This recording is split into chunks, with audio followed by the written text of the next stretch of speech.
I'm surrounded by rolling hills, beautiful grasslands, and livestock of just about every variety.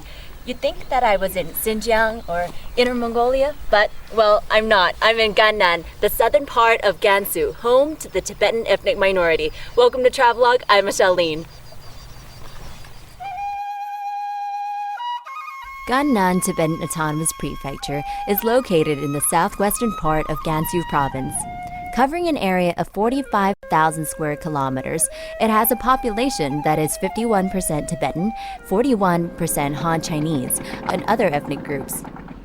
Since the Tibetan ethnic minority group makes up the majority of the population here, you'll find a lot of Tibetan influences.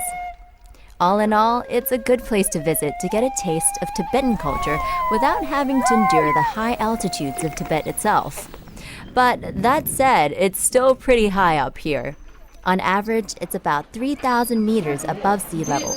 Most people feel a shortness of breath or experience some dizziness, but it usually passes in a day or two. The local opinion, though, is that there's no such thing as altitude sickness. People just get anxious when they hear about it, and that's what makes them sick. Either way, do take the necessary precautions. Better safe than sorry.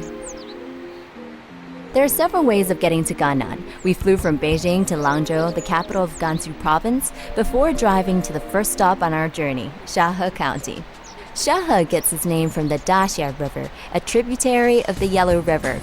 It's a rural, mountainous area where the locals rely on a pastoral existence to sustain their livelihood. On the drive over, we passed many herds of yaks and other livestock. Now, I'd never seen a yak till then, but I certainly got my fill during the 4-hour drive.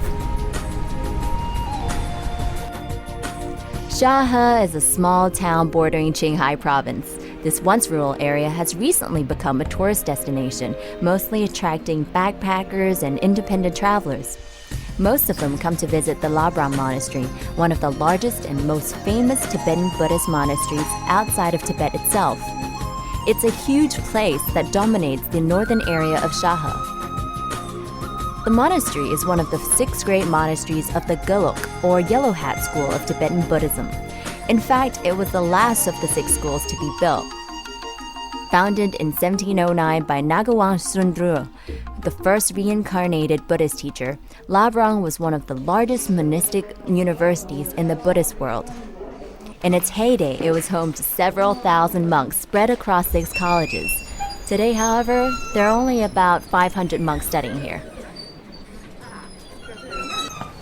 At Tibetan monasteries, you'll find these prayer wheels. And here at the Labrang Monastery, as early as 3 or 4 in the morning, you'll find people here going around this compound in a clockwise motion, spinning these wheels. And there are about 1,500 of them here.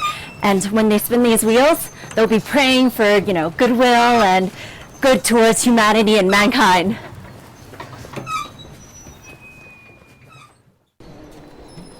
There's something almost hypnotic about watching these devout Buddhists turn wheel after wheel while they pray. A few of them did look up to watch us at work, but they quickly lost interest and resumed their prayers. I almost felt guilty for breaking their concentration, even though it was only for a moment. But I soon realized we were just a minor distraction. Their belief was far too powerful. It takes more than just habit and determination to come here every day, walk the compound, and turn the 1,500 prayer wheels. I think it takes genuine spiritual devotion, something I find truly admirable.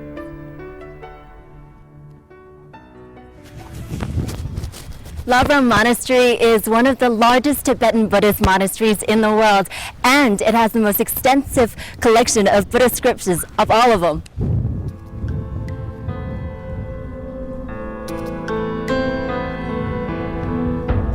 The 6 colleges at the Labrang Monastery are the Sutra and Debate College, also known as the Philosophy College, the Medical College, the Upper and Lower Tantra Colleges, the Kalachakra College, and the Havira College.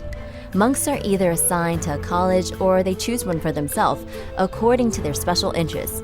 Of course, it's better if they choose, since their study can last an entire lifetime.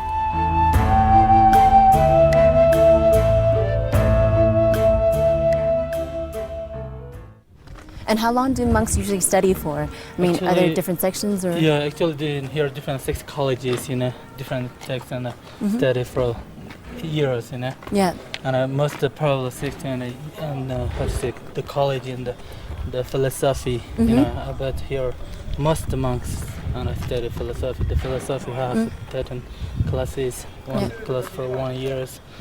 And how many years do they have? How many years are there? Yeah, many years. But I wanted to finish in the classes. The monks agree to take the exam to this name is called the Dorambas and Ramjambat, the highest positions. That's the highest level? Yeah, highest level. And how long would it take to get to the highest level? I think this one is almost 25 and 30 years they're studying. That's a lifetime of studying. Yes, monks have just a whole life to study. That's kind of do that. Yeah. Can't pass that exams. It's too difficult. Just here, just philosophy has about 700 monks study philosophy. Just 2 monks 1 year do that. Right. Yeah, can pass that exam.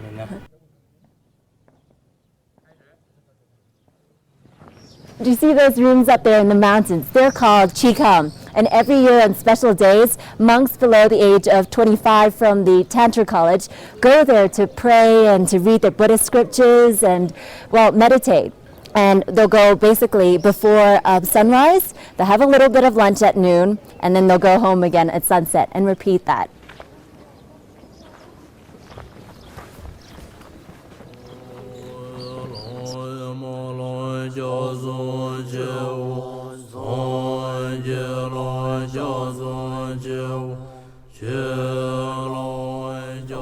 Every day, the monks will have morning and afternoon classes.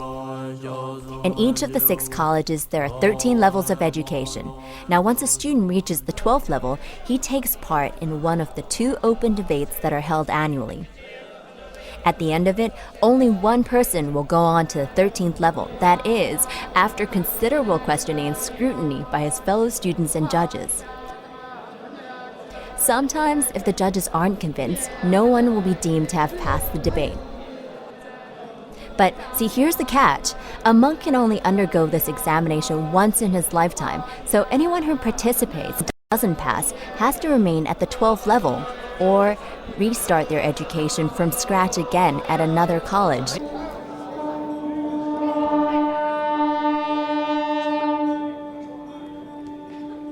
If you thought school exams were difficult, try dedicating an entire lifetime of study for just one opportunity.